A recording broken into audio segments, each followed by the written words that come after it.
씁쓸한 탈락의 고배를 마셔야만 했던 2017년. 뜨겁게 떠오르는 열정과 함께 2018년은 활짝 굳게! 새로운 해 취업 고수들과 함께 시작하는 성공 취업을 향한 새로운 시작. 활력 있게, 자신 있게, 빛나게! 취업 성공에 빛나는 왕관을 쓰기 위해 갑정보센터에서 준비한 새해맞이 취업 성공 프로젝트 왜 떨어졌나 시즌3 지금 시작하게!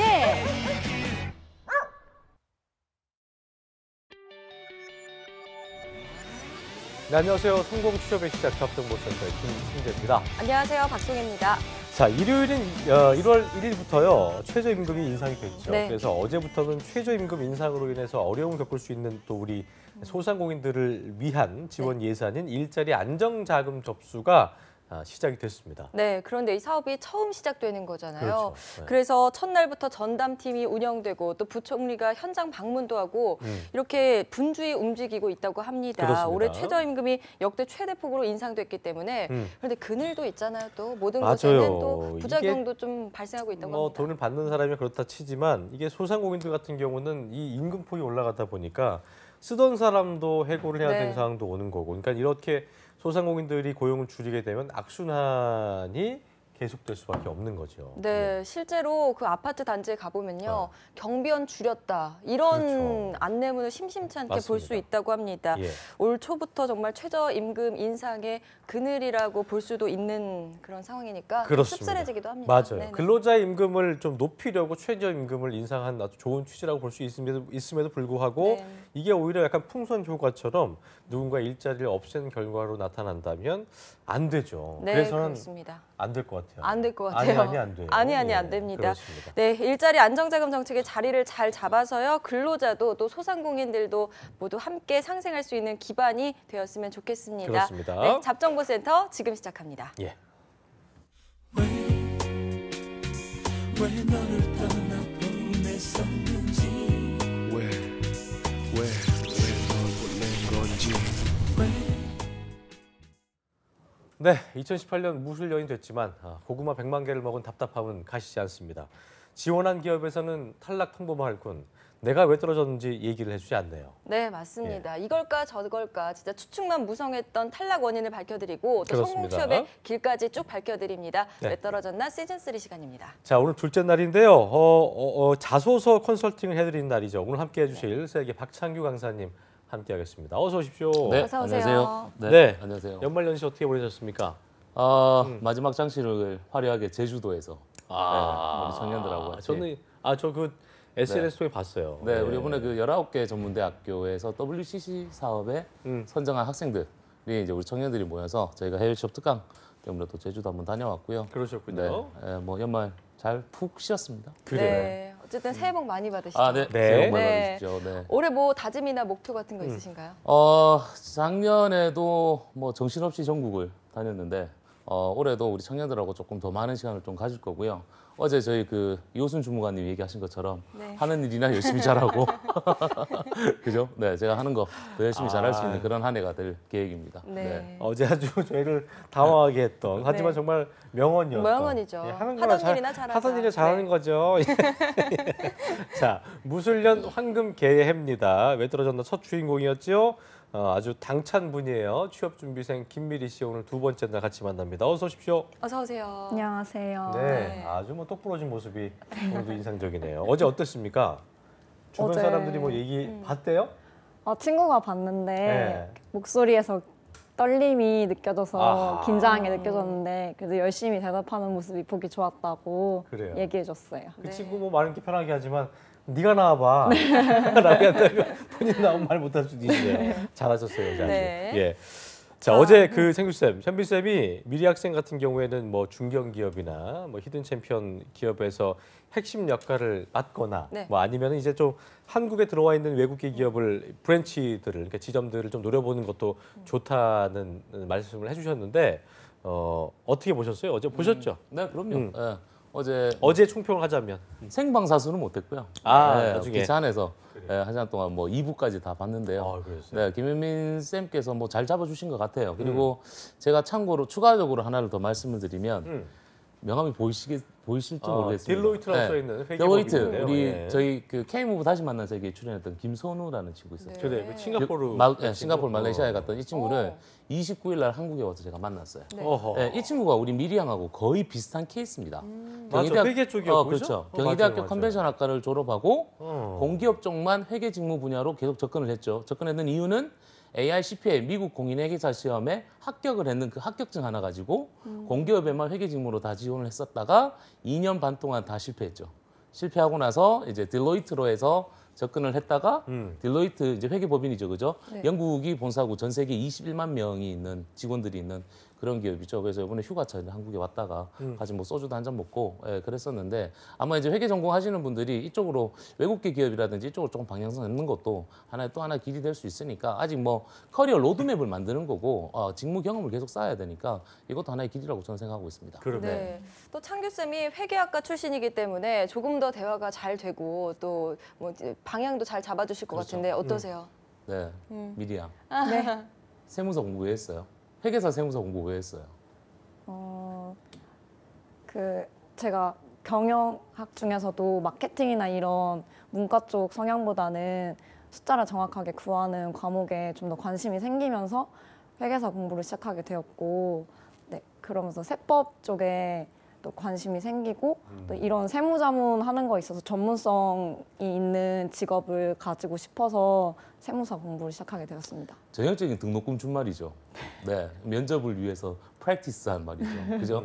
뭐 죄송합니다. 제가 팩트 독서를 좀 드리는 이유가 뭐 회계사라든 세무사든 회계 쪽으로 진로 직무 방향성 짜시는 분들은 그냥 선배로서 어드바이스. 제일 좋은 건 어제 김현민 쌤께서도 얘기하셨던 것처럼 제조 산업이나 아니면 유통, 서비스 산업 쪽으로 먼저 첫 단계를 밟고 가는 게 좋아요. 왜냐하면 그쪽으로 방향성을 끌게 되면요.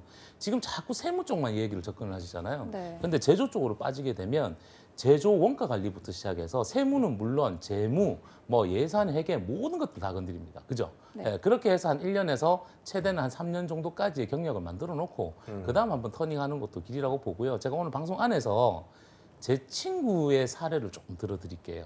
제 친구 설명을 조금 해드릴게요. 이따가. 네. 그래서 뭐 이쪽으로 잡는 것도 나쁘진 않은 것 같아요. 네. 알겠습니다. 창규 쌤은 근데 회계학과 왜 가신 거예요, 그럼요? 가고 싶어서 왔습니까? 예. 네, 수능 성적에 맞춰서 갔죠. 갔습니까? 아, 네. 그랬군요. 그래서 맞춰서 가서 1학년 1학기 때 학점 0.3. 네, 굳이 그런 건 얘기 안 하셔도 돼요. 이런 거 얘기해야 됩니다. 이런 거 얘기해야 됩니다. 되도록이면 제가 우리 청년들한테 그런 얘기 하잖아요. 그래요. 중학교, 고등학교 때 내가 잘하는 거, 좋아하는 거 찾아서 네. 가자고. 네. 맞아.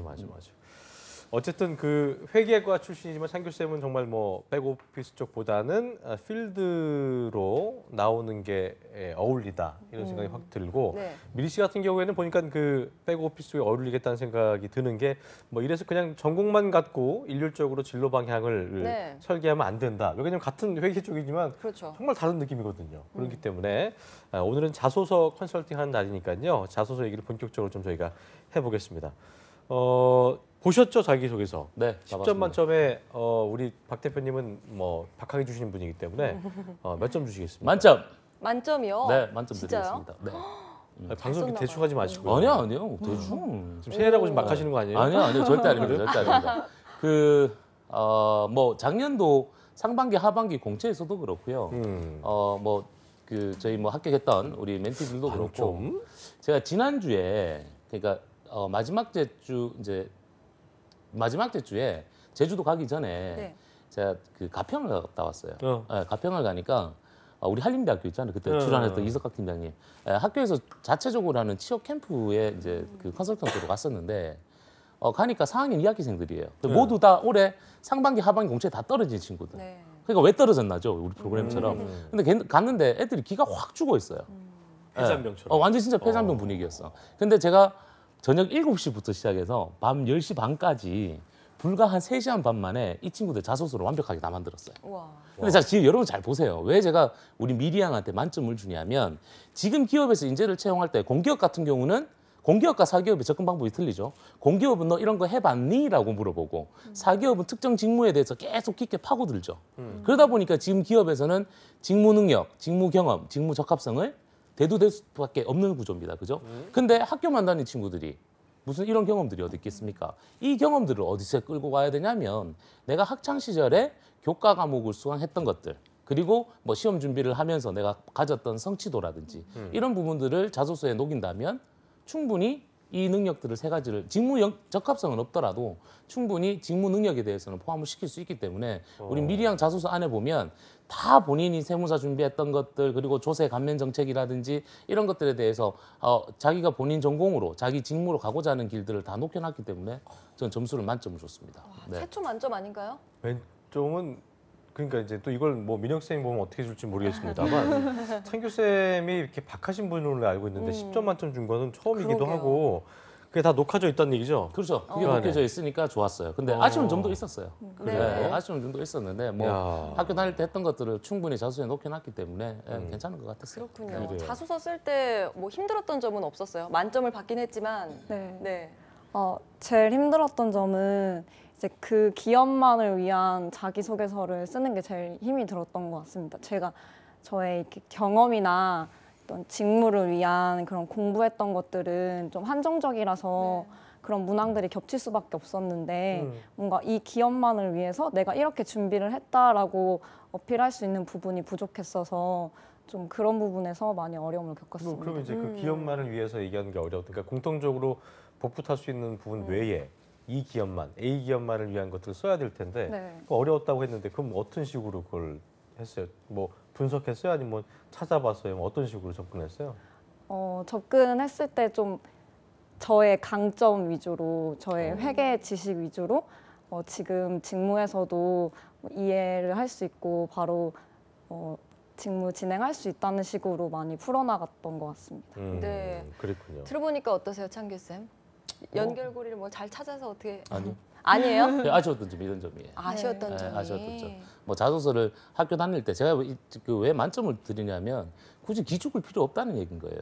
예, 뭐 잘 하고 있기 때문에 여러분들도 굳이 기죽을 필요는 없는데 아쉬웠던 건 뭐냐면 이상이죠. 그죠? 네. 이상을 많이 쫓았죠. 예, 그리고 본인이 잘할 수 있는 분야들, 예를 들어서 세무회계 안에서도 본인이 할 수 있는 것들이 많을 겁니다. 그죠?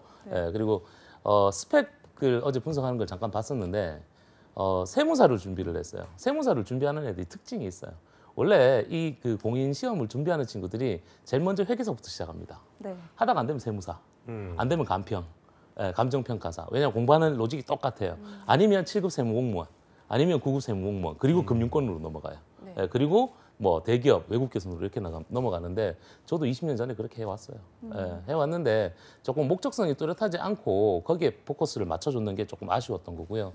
더 아쉬웠던 거는 이제 세무사를 준비를 했음에도 불구하고 가장 그 흔한 전산 세무회계 1급이라는 이런 자격증이나 ERP 관리사라든지 이런 것들은 전혀 준비가 안 되었다는 것이죠. 그래요. 예, 그러다 보니까 아무래도 일반 공기업이든 사기업에서 매칭시키기가 쉽지는 않았을 것 같아요. 그렇습니다. 네. 기본적으로 기업에 대한 관심과 자신의 장점을 그 연결시키는 거 그게 좀 쉽지 않을 수 있는데 네. 그런 부분들에 대한 좀 그 조언을 주시자면은 뭐 어떻게 연결고리를 잡아야 돼요? 재무회계 전공자들은 저는 그렇습니다. 재무회계 전공자들은 일단 뭐 성격을 내가 그쪽으로 방향성을 설계를 했다라면 제일 먼저 뭐 이런 공기업을 접근하는 것보다 앞서 말씀드린 것처럼 좀 제조 산업이라든지 건설 쪽 그리고 유통이나 서비스, 물류 쪽으로 조금 빠져서 밑바닥에서 조금 해봐야 돼요. 지금 제 친구인 그 이종승 박사라는 친구가 있어요. 네. 네, 제가 뭐 사례 말씀드리겠습니다. 이종승 박사가 저희 때는 이제 군유학을 3년을 했었거든요. 그러니까 28개월인가 갔다 왔기 때문에 그러니까 대학교 졸업했을 때 나이가 28, 9이 돼버리는 거예요. 근데 이 친구가 제일 먼저 입사한 곳이 어디냐면 대구에 있는 금융기계금속의 경리팀에 입사를 했어요. 연봉 1,500에 가실 분. 연봉 1,500에 가시겠습니까? 4년제 대학교 회계학과 나와서. 안 가죠. 어렵죠. 예, 네. 근데 이 친구 갔어요. 가서 나는 아직 실무 경험이 없기 때문에 가서 이제 자동차 부품, 기계 부품 만드는 회사예요. 가서 3년을 경력을 쌓겠다. 그리고 나더니 얘가 대구 경북에 있는 프랑스 계열의 외국계 기업인 평화그룹의 재무팀에 다시 이직을 한 거예요. 그러면서 연봉 3,700. 외국계 기업이다 보니까 평화자동차. 평화자동차. 맞아, 그렇죠. 외국계 기업이다 보니까 직원들의 복지 혜택이 많다 보니까 얘는 회사에서 우수 사원으로 선정이 돼서 대구에 있는 경북대학교 국립대학이죠. 야. 경영 MBA 석사 과정을 하고 거기서 경력 5년 차. 그리고 대구 기계부품연구원이라는 공기업으로 다시 회계팀장으로 이직. 연봉 5천. 그리고 2015년도 12월 달에 행정고시 합격. 그리고 그 학교 회사 다니면서 박사과정 같이. 지금은 인생 참 올해는 회계사 한답니다. 다이내믹하네요. 그러니까 회계 전공자들은 뭐 이런 기업이랑 연결고리를 매칭을 시키는 것보다 제일 중요한 건 커리어 로드맵을 만들어야 되는데 제일 첫 단계를 어디에 갖고 가야 되냐가 제일 중요합니다. 되게 중요한 게 네. 회계라는 건 이 돈을 만지는 직업인데 그 돈을 또 바라보면 안 되는 거지. 그 1,500 실어갖고 안 갔으면 그분이 그렇죠. 그렇게 풀렸겠어요? 네. 그런 생각이 드네요. 그렇죠. 그렇습니다. 자, 그럼 저희가 자소서를 이제 본격적으로 살펴볼 텐데요. 그렇습니다. 미리 씨의 만점을 받은 자소서 김한 캐스터가 안내드립니다. 함께 보시죠. 네, 창규쌤은 합격 자소서와 불합격 자소서 각 한 개씩 골라주셨는데요. 가장 먼저 합격 자소서인 LH 한국토지주택공사 행정직 부문 살펴보도록 하겠습니다. 네, 지원 포부 한국토지주택공사의 주요 사업 중에서 앞으로 입사 후 본인이 어떤 부분에 기여하고 싶은지 그리고 본인의 주요 직무 역량 및 강점을 기반으로 기술하는 항목입니다. 미리 씨가 어떻게 작성했는지 한번 살펴보겠습니다. 네, 택지 개발에서 복합적 세법 지식으로 절세 공급이라고 소제목을 달았고요. 이어서 내용도 살펴보도록 하겠습니다. 네, 한국토지주택공사에서 기여하고 싶은 사업 분야는 도시환경조성 사업 중 택지 개발 사업입니다.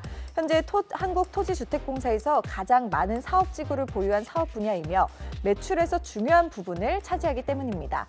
택지 개발은 토지 정비와 공공주택 분양과 임대가 모두 복합적으로 이루어지기 때문에 세법에서 정한 과세 범위에 대해 복합적인 사고가 필요한 사업이라고 생각합니다. 택지 개발 사업에서 전공을 강점으로 회계 기준 판단 능력과 세법 지식으로 기여하고 싶습니다. 저의 강점은 3년간 세무사 시험 준비를 통한 회계와 세법 지식이 있다는 겁니다. 또한 세법학 과목을 이수하면서 조문을 찾아 적용하는 능력을 키웠습니다. 앞으로 택지 개발 사업과 관련해 토지 공급 시 과세 과목에 해당하는지 여부와 정확한 과세 과액을 산출하는 방법을 찾겠습니다. 또한 토지 보상 중 자격 농지와 관련된 조세 불복이 제기될 때 정확한 세무 정보를 제공하겠습니다라고 마무리하고 있는데요. 이 1번 항목에서 어떤 점은 잘 썼고 또 어떤 점은 부족한지 스튜디오에서 짚어보도록 하겠습니다.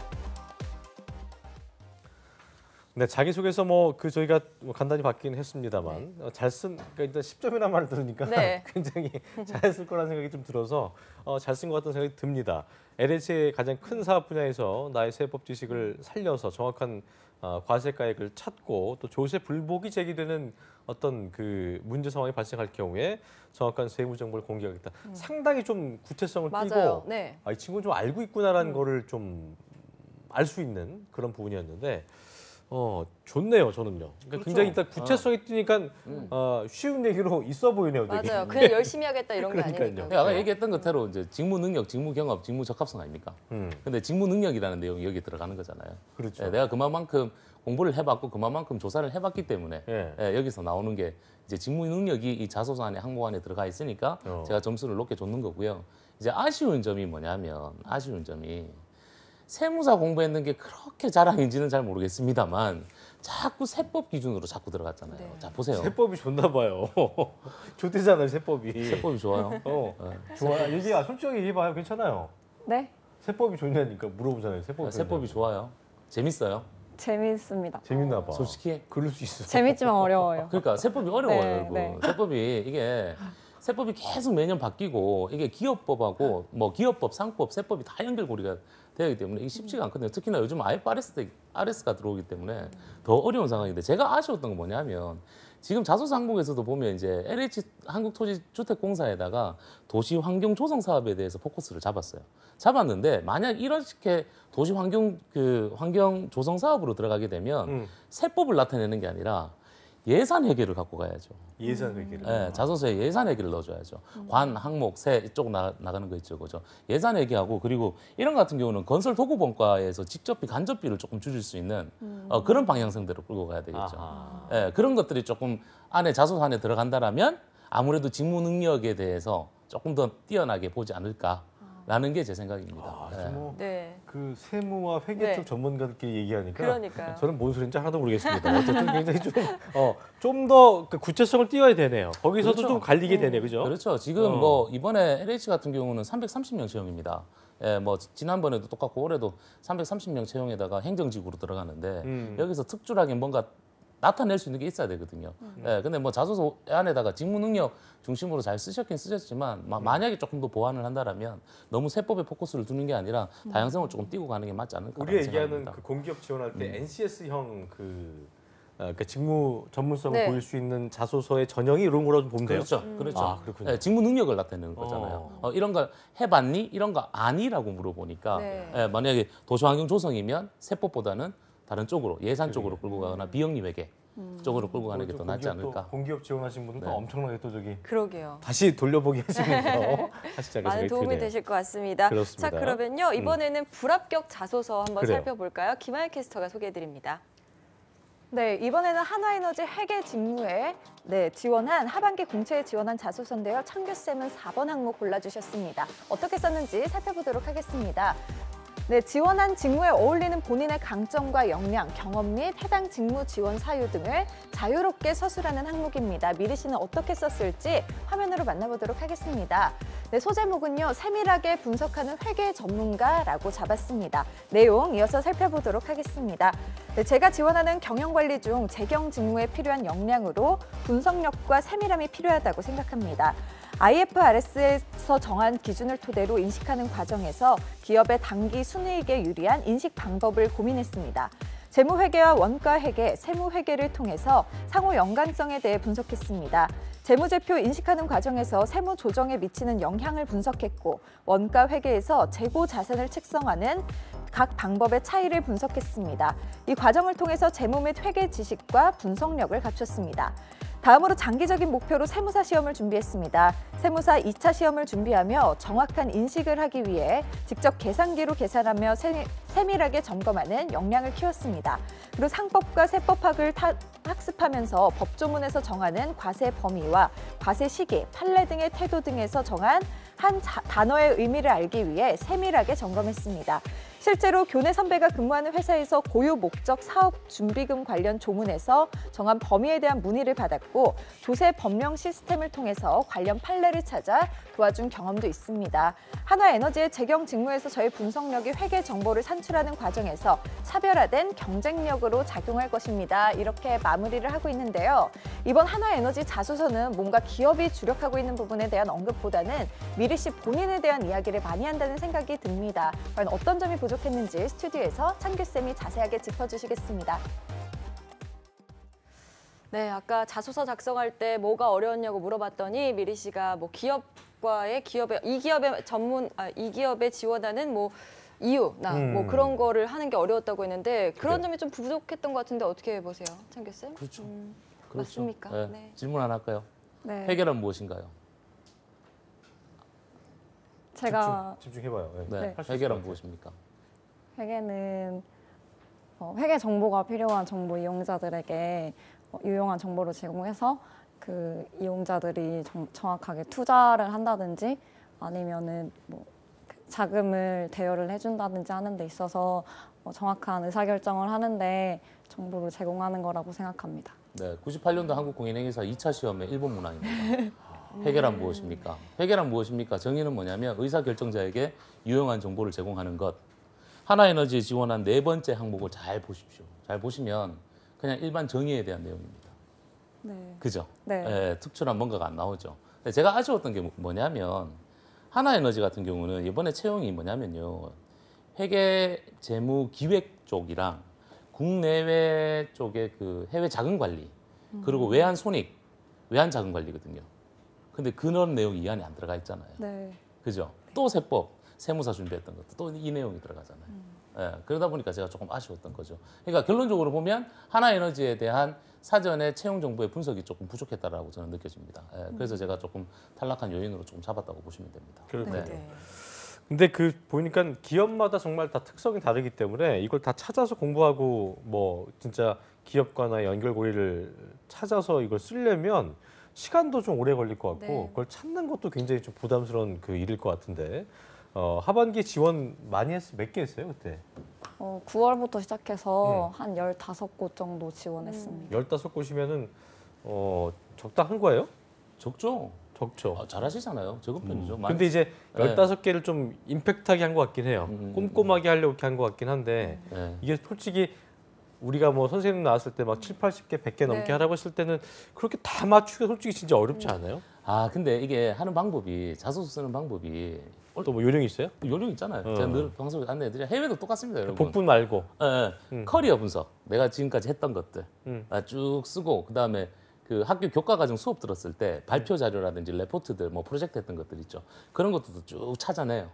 찾아놓고 뭐 발표나 이런 데 보면 뒤에 이제 주제들이 있습니다, 그죠? 그리고 교과 과목 수강했는 것 중에서 내가 성적이 잘 나오거나 수업 들었을 때 참 재밌게 수업 들었던 것들이 있어요. 그것도 쭉 써요. 그게 커리어 분석입니다. 쭉 해놓고요.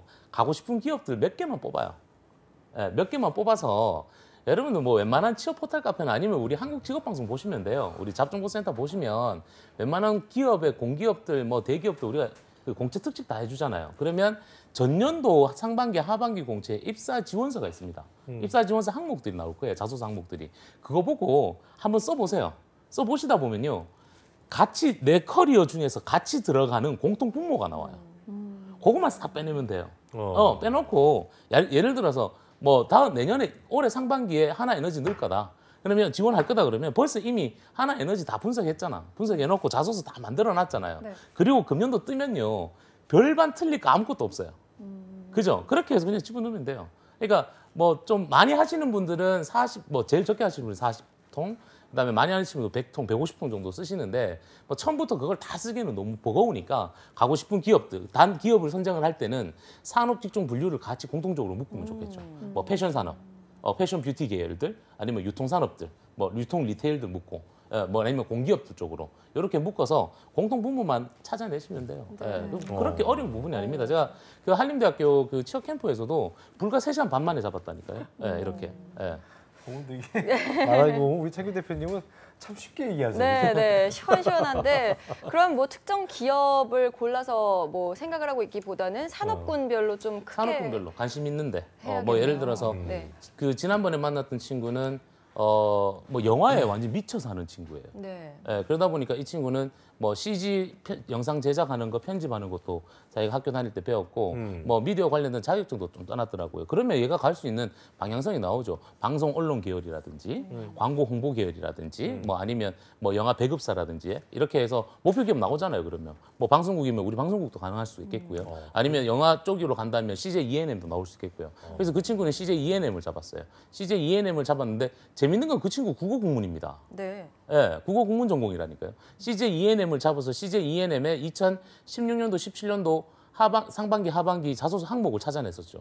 그리고 자기가 국어 국문에서 사람 간의 대화에서 정서를 어떻게 이 영화로 연결시키는 이런 식으로 자소서 스토리를 만들었거든요.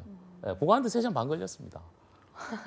그랬군요. 쉽게 생각하시면 돼요, 여러분. 그게 어려운 부분이 아닙니다. 우리 청년들이 자꾸 이 기가 빠지는 이유는 방향성 설계를 못했고 네. 어떻게 해야 될지 모르니까 그런 거지. 이 여기서 잘 방향성만 봐야 알면, 될 게 뭐냐면 이제 또 산업, 그러니까 기업마다 보다는 산업군별로 산업군별로. 잡아놓으면 그 산업군에 속하는 기업이 뭐 10개가 될 수 있겠고 좀 추려질 수 있을 텐데 그래도 또 기업 그 SK 같이 가이드라인을 진짜 빡시게 잡아놔갖고 기업 같은 산업군인데도 이 기업과 이 기업들이 다른 경우도 있잖아요. 그러니까 있죠. 그런 있죠. 경우는 어떻게 접근해야 SK 돼요? 같은 경우도 뭐 SK 바이오텍 틀리고요, 그죠? SKT도 틀리고. 그러니까 그거는 이제 파버려야죠. 그런 경우에는 그런 경우는 완전히 파버려야 되는 거고. 처음 여러분들이 진로 방향성을 설계할 때는 관심 분야의 산업 직종부터 잡고 그 안에 목표 기업 잡아놓고 그 목표 기업이 이제 파기 시작해야 되죠.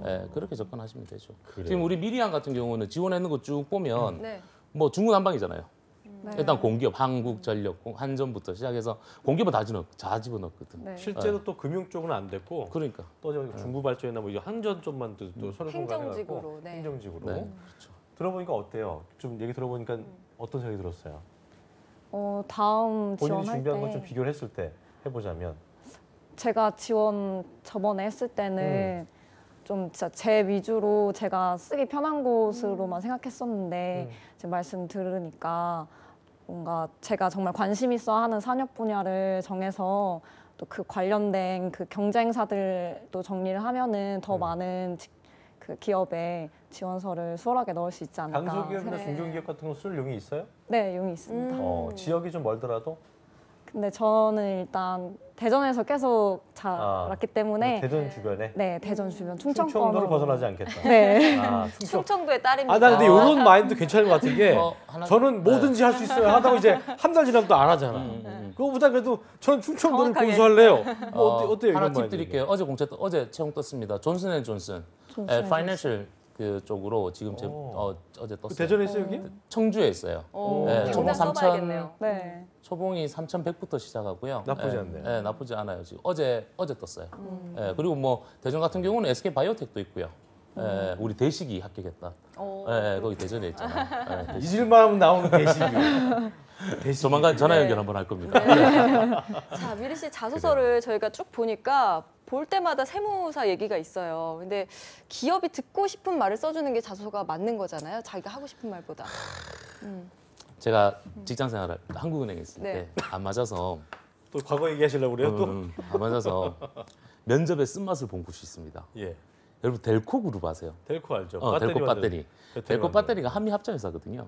예. 아 그래요? 그래서 400대 1의 경쟁률을 뚫고 오, 최종적으로 혼자 남았어요. 네. 그리고 마지막 최종에 갔다고요? 최종까지 갔어요. 7천 면접까지 갔는데 미국 임원들이 이렇게 왔어요. 그래서 저는 이제 회계 쪽으로 했고 또 계속 회계 쪽으로 파버렸잖아요. 네네. 전문 직업군으로. 그래서 딱 질문이 어떻게 나왔냐면 회사의 단기 순이익이 남았는데 이걸 가지고 뭐 어떻게 할 거냐라고 그래 이제 직무에 관련돼서 질문하셨는데 제가 뭐라는 줄 아십니까? What can I do for you? 그랬어요. 네. What can I do 네. for you? 내가 어떻게 해줄까?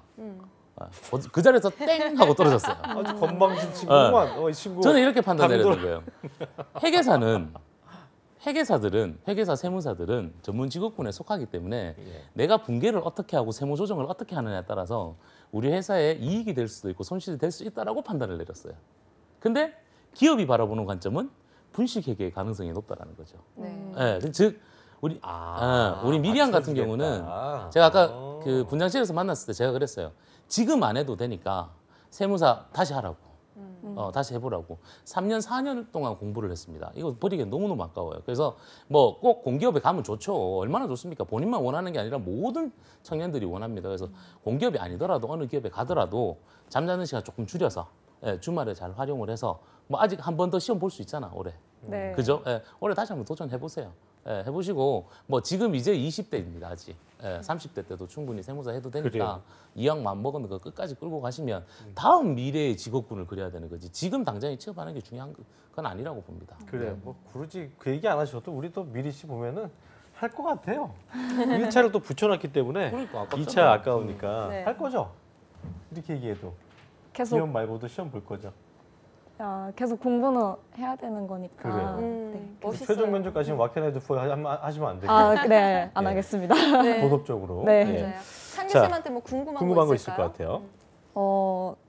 저 궁금했던 점이 이제 그 충청권 지역의 제약회사나 제조업 기업들이 많더라고요. 근데 이런 쪽에 이제 지원서를 넣고 싶은데 제가 좀 세법 쪽으로만 너무 전문적으로 생각을 하다 보니까 이쪽은 좀 원가 회계나 이렇게 다른 제조 과정에 있어서 프로세스를 이해하는 게 더 중요하잖아요.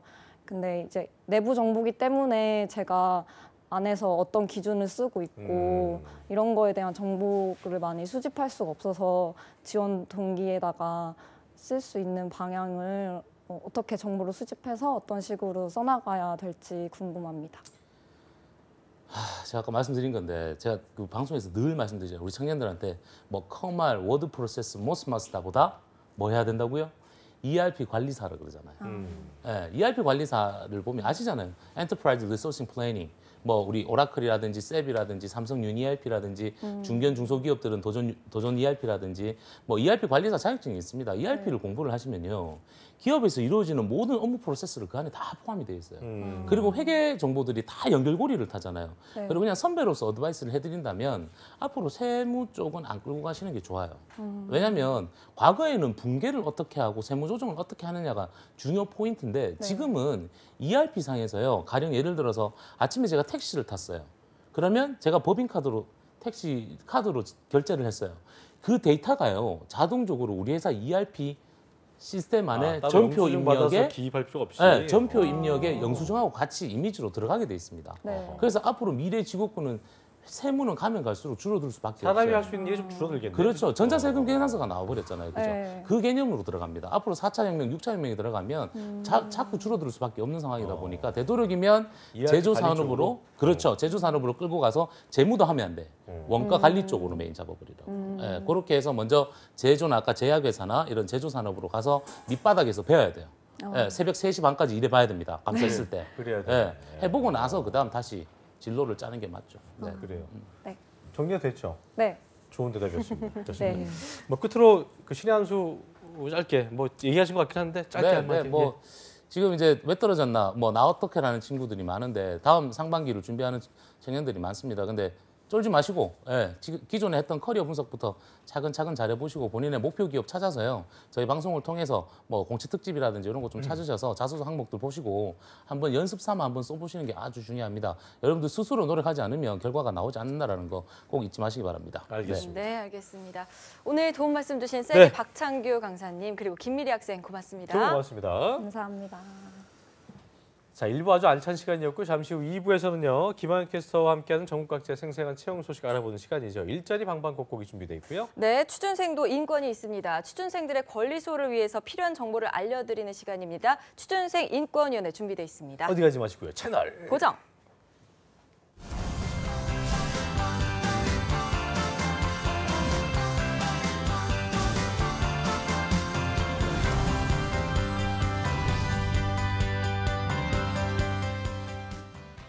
든든한 생활 시작해 볼까요?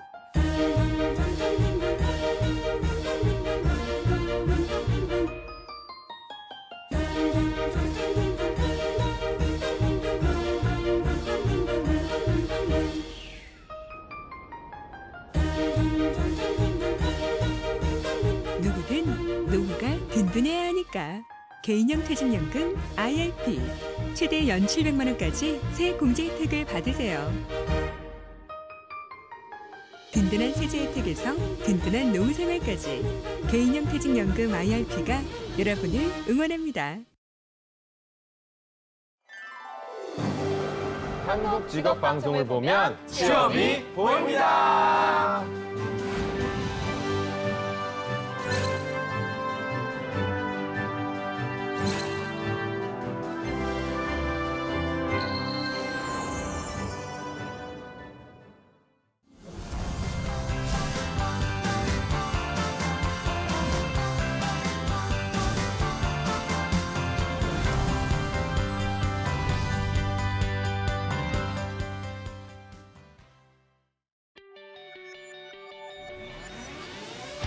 네, 잡정호센터 2부의 문을 활짝 열었습니다. 2부에서는 저희가 항상 새롭게 찾아뵙는 코너지요.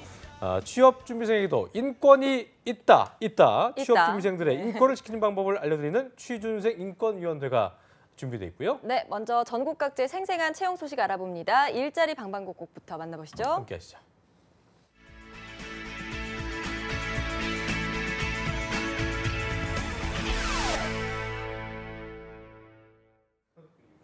매일매일 전국 각지의 생생한 채용 소식을 알려드립니다. 일자리 방방곡곡, 오늘은 수원으로 먼저 떠나보도록 하겠습니다. 윤명희 주무관님 안녕하세요. 네, 안녕하세요. 수원 고용복지 플러스 센터의 윤명입니다. 네, 오늘 수원에는 어떤 채용 소식 준비되어 있나요? 첫 번째 소식은 화성 지역 우수 중소기업 구인 정보입니다. 오늘 소개해드릴 기업은 주윤씨네입니다. 화성시 팔탄면에 소재한 스크린 제조업체로 총무 및 일반 사무원 1명을 모집하고 있습니다. 담당 업무는 일반 총무 업무와 사무 보조를 하며 근무 경력이 쌓이면 AS 상담도 하게 되므로 기술적인 부분을 잘 습득하는 분을 우대합니다. 지원 자격으로는 학력은 고졸 이상 신입을 채용하고 있습니다. 급여는 월급 200만 원 이상으로 면접 후 결정 가능합니다. 근무 시간은 오전 9시 30분부터 오후 6시 30분까지 주 5일 근무하고 있습니다. 복리후생으로는 중식 제공, 퇴직금, 4대 보험이 있습니다. 채용 시 마감 예정이므로 워크넷 구인 내용을 확인하신 후 이력서 자기소개서를 방문, 팩스, 이메일로 지원하여 주시기 바랍니다. 네, 채용 시 마감되는 구직건이라고 하니까요. 관심 있으신 구직자분들의 빠른 지원 부탁드리겠습니다. 이어서 다음 소식 바로 알아보겠습니다. 두 번째 소식은 다양한 프로그램 소식 준비했습니다. 특강 프로그램으로 1월 9일 화요일 성공적인 직장 생활을 위한 대화법을, 1월 10일 수요일 효과적인 면접 요령을 주제로 오후 4시부터 6시까지 특강이 진행될 예정입니다. 프로그램 장소는 수원 고용센터 3층 실업급여 설명회장으로 참여를 원하는 구직자분들은 일정을 참고하셔서 미리 워크넷을 통해 신청하거나 고용센터를 방문하여 접수하셔야 합니다. 프로그램과 관련한 궁금한 사항은 국번 없이 1350번으로 연락하시면 됩니다. 네, 특강 프로그램을 다양하게 준비하셨다고 합니다. 관심 있으신 분들의 많은 참여 부탁드리겠습니다. 오늘 소식 감사합니다, 주무관님. 네, 고맙습니다. 네, 이어서 서울로 넘어가도록 하겠습니다. 박가희 주무관님 연결돼 있습니다. 안녕하세요. 안녕하세요. 서울고용센터 박가희 주무관입니다. 네, 오늘은 어떤 소식이 있나요? 네, 첫 번째 알려드릴 소식입니다. 서울 중구 태계로에 위치한 중구종합건설 주식회사에서 건축 공무 담당자 1명을 모집합니다. 지원 자격은 학력과 경력이 무관한 신입 채용입니다. 건축 업무 및 부대 업무 등을 담당하게 됩니다. 건축학, 설비공학 전공자와 건축기사, 건축산업기사 자격증 소지자와 캐드 가능자를 우대합니다. 급여는 2천만 원 이상입니다. 접수는 이메일을 통해 이력서, 자기소개서 등을 제출하시면 되고 자세한 사항은 워크넷을 참고하여 지원하시면 되겠습니다.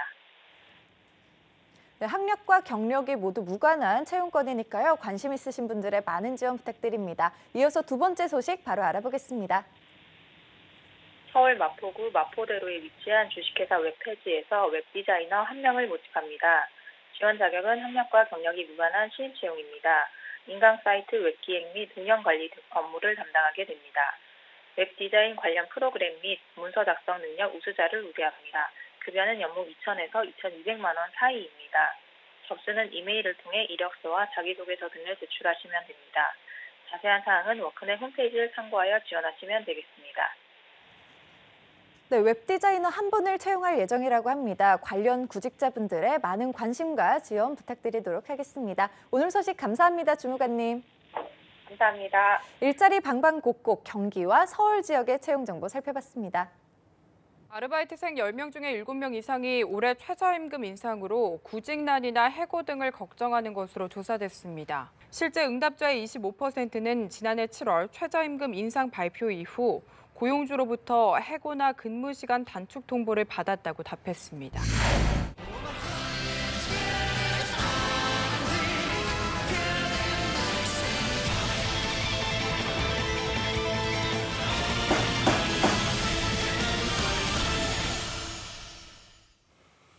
네, 국회에서 취업준비생의 인권을 위한 보호법 제정을 추진 중이지요.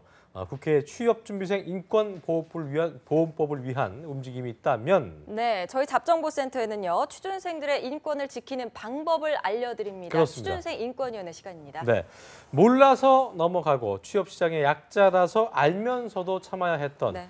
그런 일들을 우리 취업준비생들 지금 이 시간도 많이 겪고 있을 텐데요.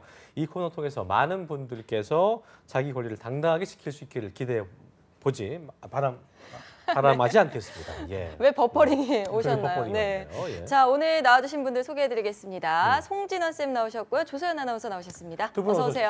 오십시오. 안녕하세요. 반갑습니다. 네.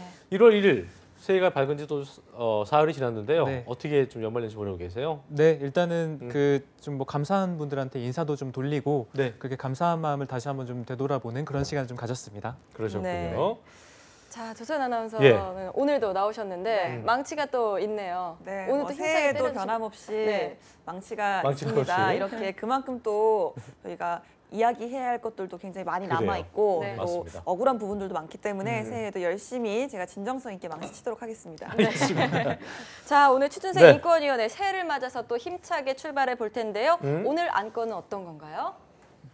지현쌤? 네, 저희 네. 오늘 안건은 2018년 최저임금이 되겠습니다. 최저임금이군요. 이 부분에 대해서 2018년이 됨에 따라서 많은 부분들이 이제 뭐 취업준비생을 떠나서 근로자, 일하는 사람들의 인권을 위해서 조금 희망찬 한 해가 됐으면 좋겠습니다. 그렇군요. 네. 최저임금, 저도 뭐 저희가 오프닝에서도 말씀드리긴 했습니다. 아마 이 주제에 대한 뉴스를 자주 좀 전하기도 하고 접하기도 하는데 그렇게 자세히 알 수 있는 기회가 없었는데 일단 송 쌤이 확실하게 알려드릴 2018년 최저임금에 대해서 먼저 조소연 아나운서가 오늘의 안건을 자세하게 설명해 드리겠습니다. 함께 보시죠. 네, 오늘의 안건입니다. 최저임금에 대한 이야기인데요. 네. 최저임금 항상 매년마다 화두에 오르긴 했습니다만 이렇게 지금 이슈가 되는 건 바로 작년 최저시급인 6,470원에 비해서 16.4%가 오른 7,530원이 됐기 때문입니다. 2018년 최저임금은 2018년 1월 1일부터 12월 31일까지 적용된다고 하는데요. 소정 근로시간을 40시간으로 치고 또 월 환산 기준 시간을 209시간, 또 주당 유급 주휴 9시간을 포함하면 월 환산액이 약 160만 원 정도입니다. 하지만 이렇게 최저임금제를 시행을 해도 정확한 금액과 또 권리를 침해받는 우리의 취준생들도 많은데요. 제대로 알아야 권리도 챙길 수 있습니다. 그래서 오늘은 최저임금제에 대한 안건을 상정하겠습니다. 잡아주세요. 네. 오늘 결의가 대단합니다. 굉장히 네. 차분하게 치려고 했는데 네. 들어가네요. 온 힘을 다해서 네. 굉장히 힘이 좋은 원래 친구예요. 힘이 좀 센가 봐요. 그렇습니다. 네. 굉장히 망치 크러쉬 잘 봤습니다. 네. 자, 조소연 아나운서가 아주 망치를 두드리면서 힘있게 말씀을 해주셨는데 혹시 그 최저임금에 대한 뭐 트라우마가 있는 건 아니에요?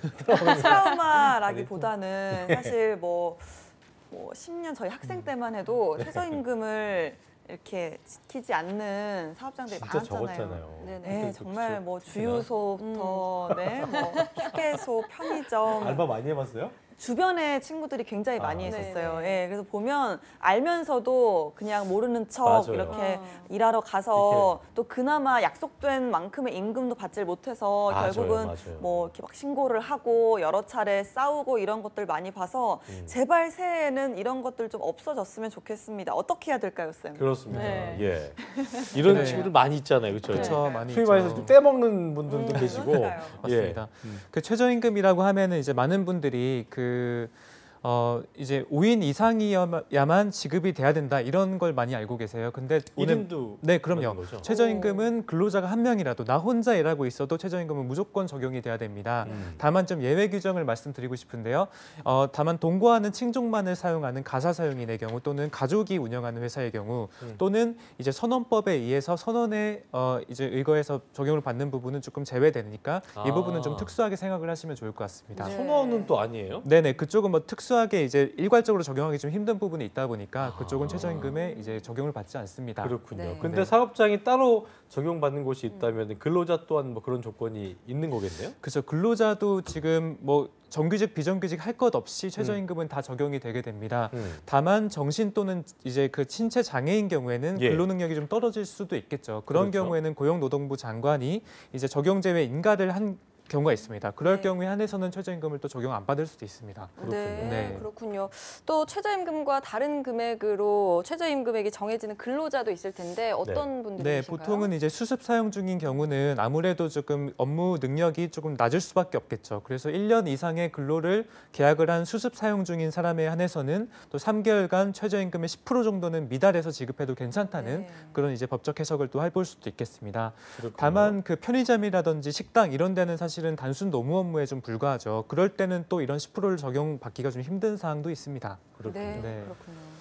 자, 혹시 그런데 최저시급을 받는 근로자들의 모든 임금이 다 최저임금의 어떤 산입이 된다 그러나요? 그렇게 되는 건지 만약 된다면은 기업들이 어떤 부담을 아까도 저희가 처음에 말씀드렸습니다만 소상공인 같은 경우는 굉장히 부담이 될 수 있을 수밖에 없을 테고. 그렇죠. 정규직 근로자들이 오히려 그 시급제를 받고 싶어. 야, 이러려면 나도 그렇게 할래. 라고 할 수도 있잖아요. 그렇죠, 그죠? 맞습니다. 네. 그래서 이 부분이 지금 이슈가 되는 부분인데 최저임금에 산입되는 임금인지 아닌지를 잘 파악을 하셔야 됩니다. 네. 일단 제가 좀 말씀드리면 최저임금에 산입되는 기준은 뭐냐면 매월 1회 이상 정기적으로 일률적으로 지급을 돼야 됩니다. 그렇게 되면 최저임금이라고 좀 보기도 합니다. 예. 그럼 최저임금에 산입되지 않는 것은 뭐냐 봤을 때 아까 말씀드린 그 기준에 반하는 것, 즉 1개월을 초과해서 일시적으로 그냥 지급하게 되는 상여금이라든지 결혼할 때 지급되는 결혼수당 이런 것들은 최저임금에 적용이 안 됩니다. 두 번째는 일한 것에 대해서 지급이 돼야지 최저임금입니다. 결과적으로 내가 쉼에 대해서 제공을 하게 되는 연차 휴가 수당이라든지 유급 휴가 수당 이런 것도 최저임금에 적용이 되지 않고 마지막으로 생활 보조 또는 복리후생적으로 지급이 되는 뭐 추석 떡값이라든지 아니면 뭐 급식 수당 이런 것들 또한 최저임금에 산입이 안 되는 겁니다. 그래서 이 세 가지 기준을 잘 보고서 최저임금을 내가 받았는지 안 받았는지 다시 한번 확인을 좀 하셔야 되는 게 있습니다. 그렇군요. 네. 그러니까 뭐 월급 외에 보너스 같은 그런 느낌의 임금은 제외된다는 말씀이신 그렇죠, 건가요? 맞습니다. 그래서 그 부분이 이제 좀 저희가 중요한 부분이기 때문에 잘 짚고 넘어가야 될 것 같고요. 네. 그다음에 만약 사업장이 최저임금에 미치지 못할 경우에는 이제 이 부분은 무효입니다. 그렇기 때문에 충분히 당당하게 이제 권리를 이제 주장할 필요가 있습니다. 근데 네. 이제 취업준비생 여러분 입장에서는 뭐 일단 회사에 들어갔다는 자체에 또 스스로 그 감동을 해서 네, 처음에는 네. 그런 걸 너무 이렇게 요구하지 깐깐하게 못할 보지 수 있을 것 못하기도 같아요. 하고 요구하지도 못하고 약간 좀 의뢰 입장이기 때문에 그렇죠. 판단하기도 쉽지 않을 거거든요. 네네. 그래서 최저임금을 내가 적게 받고 있는지 아닌지를 확인하는 뭐 방법이 있어야 될 것 그렇죠. 같아요. 그래서 네. 일단은 최저임금 산입 범위에 내가 해당되는지를 좀 봐야 되는데 일단은 월 단위로 보통 받으시잖아요. 그래서 예. 월 받은 금액에서 아까 제가 말씀드린 최저임금에 산입되지 않는 급여를 빼보세요. 그러면은 일단은 기준이 나오시겠죠. 근데 최저임금은 최저시급에 의해서 규율을 받습니다. 그러니까 여러분들이 월 단위로 받는 것들을 이제 시급으로 나눠야 되는 사항이 있는 거예요. 근데 우리나라는 보통 이제 8시간 근무를 5일 해서 40시간을 근로하게 되죠. 네. 그럴 경우에는 209시간으로 나눠보시면 됩니다. 그러니까 월급을 209시간으로 나누시면 내가 시간당 얼마 받는지 나와요. 그다음에 만약에 4인 이하인 경우에는 저희가 44시간 정도 근무할 수 있습니다. 그럴 경우에는 209시간이 아니라 226시간으로 나눠보시면 내가 얼마 시급을 받고 있는지 나올 수 있기 때문에 비교해 보시면 됩니다. 그래요. 네. 계산 계산을 방법을 해보시면. 잘 네네. 기억을 해두셔야겠네요. 그리고 이게 유급 주휴 시간이 포함된 시간인가요? 네, 유급 주휴수당을 포함한 네. 시간입니다. 아, 그렇군요. 자, 그렇다면 고용자가 근로자에게 반드시 알려줘야 되는 사항이라는 게 또 있을 것 같은 게 아까 조선 아나운서 얘기한 대로 이제 그 근로자한테 유리한 건 고용주한테 유리한 것도 얘기를 안 하고 슬쩍 그렇죠, 넘어갈 수 맞습니다. 있는 부분이 있기 때문에 그래서 이런 부분도 저희가 좀 잘 알고 네, 있어야 될 것 같아요. 맞습니다. 네. 법적으로 이거를 주지를 시켜야 돼요. 근로자한테. 주지를 시키는 것까지가 사업주의 의무사항입니다. 그렇기 때문에 최저임금액 또는 어떤 부분이 최저임금에 산입되고 산입되지 않는지 그다음에 효력 발생일이 언제인지 이런 것들을 명확하게 근로자한테 알려줘야 할 의무 또한 사업주의 책임입니다. 네. 만약에 알려주지 않는다면 어떻게 되나요? 그러면은 저희 뭐 법적으로 100만 원 이하의 과태료가 지금 부과되는 사항이기 때문에 알려주지 않았다면 충분히 이것도 권리로 이제 주장하셔야 됩니다. 근데 알려주지 않아서 100만 원 이상 이익이 난다면 이걸 할 수도 있겠네요. 그렇죠. 알려주지 않을 수도 있겠네요. 네, 그래서 이제 알려주지 않았는데 그게 또 이제 어쨌든 사업주가 나쁜 마음을 먹고 이게 최저임금에 미달했다. 그럴 경우에는 되게 벌칙이 큽니다. 어떻게 처벌받아요? 지금 3년 이하의 징역 또는 2천만 원 이하의 벌금에 처해질 수 있는데 이게 악덕으로 의도적으로 했다라는 게 좀 밝혀질 의도성이 경우에는 밝혀지면은 둘 다 같이 가중처벌이 네, 가중처벌이 됩니다. 둘 다 같이 처벌받을 수가 있는 거죠. 그래요. 네. 나쁜 마음 갖지 마세요. 네네. 그러게요. 만약에 이렇게 예. 고용주에게 부당하게 뭐 안내를 받지 못했다거나 최저임금보다 미달되는 금액을 받았을 때 도움을 좀 청해봐야 될 거 아니에요. 조선 아나운서가 어떻게 도움을 청해야 되는지 알려주시죠. 네, 그런 일이 있어서는 안 되겠지만 만약에 내가 최저임금 위반에 관한 일을 겪었다 하신 분들은요. 고용노동부 상담 전화를 이용해서 도움을 요청하시면 됩니다. 국번 없이 1350번이고요. 각 지역에 고용노동청이 있은 건 모두 알고 계실 겁니다. 위반 신고는 사업장 관할 지방고용노동청에 신고를 하시고 도움을 요청하시면 되겠습니다. 혹은 자신의 임금과 또 최저임금을 비교하는 것이 어렵다면 최저임금위원회 홈페이지가 있습니다. 홈페이지에 들리셔서 계산도 해보시고요. 꼭 자신의 권리를 챙기시길 바랍니다. 그래요. 네, 또 조선 아나운서가 알려주신 정보 꼭 챙겨가시고요. 또 근데 이 반대로 이런 것도 있는 게 뭐 저희 아버님 같은 경우는 약국을 운영하십니다만 그 어르신 같은 경우는 또 예를 들어서 고용한 사람이 한두 명밖에 안 되는 경우에는 잘 모르잖아요, 그런 거를. 그러니까 몰라서 고지 못한 경우도 있고 하니까 고용주도 뭔가 정보를 좀 잘 알아야 될 것 같다는 생각이 들긴 해요. 맞습니다. 어떻습니까? 그래서 예. 이제 그 사실은 저희가 뭐 권리를 계속 주장해야 된다는 게 있긴 하지만 그렇죠. 사업주가 먼저 챙겨야 됩니다. 근데 지금 여러 가지 상황을 봤을 때 사업주가 몰라서 못했다라는 것을 예전에는 그냥 넘어갔다고 한다면 요즘엔 하나의 법적 처벌로 좀 강화하고 있어요. 사업주들도 교육을 잘 받고 이런 것들 방송을 좀 보시면서 확실히 좀 챙기셔야지 법적 처벌을 좀 면할 수 있게 맞아요. 조금 2018년은 좀 강하게 이런 것들 챙기셔야 될 것 같습니다. 저도 아버님한테 좀 알려드려야겠네요. 그러니까 우리 아버님 생각하실 것도 많은데 참 많이 잘하네요. 좀 도와드리세요. 그렇습니다. 네, 송쌤 마지막으로 우리 최저임금에 대해서 취업준비생 여러분들한테 당부의 말씀 시간이 좀 있기 때문에요. 좀 길게 얘기하셔도 돼요. 예. 일단은 뭐 이런 저희가 지금 2018년에 따라서 여러 가지 정보들을 좀 알려드릴 건데 결과적으로 이런 것들이 누적이 됐을 때 여러분들의 권리가 생기고 저희 사회 전반에 좀 힘이 생기는 것들입니다. 그래서 여러분들이 명확하게 권리를 좀 알게끔 저희가 좀 도와드릴 건데 앞으로는 취업 준비 그 이후에 이제 현직자가 되셔서도 이런 권리를 잘 못 받고 있는 분들이 되게 많습니다. 그래서 그런 실제로 분들 그런 상담이 많이 들어와요? 그렇죠, 많이 들어오죠. 사실 이제 그 취업 준비생들보다는 이제 실제 현업에서 근무하고 있는 분들이 많이 이런 그 고충을 많이 하고 있어요. 오늘 아침에도 조금 왔었는데 그래서 이런 것들 되게 억울한데 알고 보면은 요즘에는 인터넷에 다 나와 있는 정보이기도 하죠. 그래서 이런 정보를 토대로 그 저희가 이제 좀 어떻게 해결해야 될지를 알려드리면 그런 것들 바탕으로는 충분히 권리를 찾을 수 있다고 생각이 좀 듭니다. 근데 이제 취업준비생 입장에서는 분쟁을 한다는 거, 굉장히 약자의 입장이기 때문에 그렇죠. 우리가 분쟁을 한다는 것 자체가 굉장히 좀 부담스러울 수 있어서. 그래서 이게 사실은 그래서 예전에는 이게 분쟁까지 갔어야 되는데 요즘엔 전화 한 통이면은 다 신고 가능해요. 그런 것들이 다 간소화가 됐기 때문에 전혀 부담 갖지 않고 하셔도 괜찮을 것 같습니다. 네. 그렇군요. 네. 만약에 이 최저임금이 올랐기 때문에 또 고용주 입장에서는 부담이 될 수도 있는 상황이잖아요. 그렇기 때문에 뭐 해고 통보를 받을 수도 있는데 이런 맞습니다. 경우는 어쩔 수가 없는 건가요? 그 제가 지금 이제 방송 준비를 오늘 하나가 보니까 이제 연합뉴스에서도 밑에 자막이 나왔어요. 최저임금에 반대하는 소상공인들 최저임금이 이해를 해주긴 해야 되는 게 그렇죠, 맞습니다. 그래서 예. 이게 사실은 일괄적으로 적용하면은 아무래도 불리할 수밖에 없는 사업주분들이 있죠. 그래서 되게 철저하게 잘 지키셨던 분들도 있고, 그래서 이게 일괄적으로 적용이 되게 되면은 분명히 이제 사업주 또한 힘들어지기 때문에 따라서 근로계약을 자체 안 할 수도 있어요. 그렇게 되면 일자리가 좀 줄어드는 결과도 있는 것이고. 그래서 이게 어쨌든 정해졌기 때문에 권리는 지켜야 되긴 하나 이 부분은 좀 정부에서 이제 포괄적으로 적용하지 말고 점진적으로 조금 선택적으로 적용하는 것들이 좀 필요해 보이긴 합니다. 사실. 네, 그러니까 불순한 의도가 아닌 어쩔 수 없는 상황은 서로 중재를 해야겠지만 아까 조현 아나운서 얘기한 대로 이게 좀 잘못된 경우다. 의도한 바에 따라서 이렇게 이루어진 것 같다. 뭔가 이상하다 한 경우는 고용노동부 상담전화 1350으로 전화를 하시면 자세하게 안내를 해드릴 거고 여러분의 그 불편사항을 개선해드릴 수 있을 거라 생각이 듭니다. 네, 맞습니다. 오늘 최저임금을 위한 내용 자세히 다뤄봤습니다. 송진원 강사님 또 조서연 아나운서 고맙습니다. 두 분 고맙습니다. 네, 감사합니다. 네, 오늘 방송 재밌게 보셨죠? 내일도 특집 왜 떨어졌나 시즌 3 계속되니까요. 내일도 방송도 많은 기대해 주시고 저는 내일 오전 10시 이곳에서 다시 인사 올리겠습니다. 여러분 고맙습니다. 고맙습니다.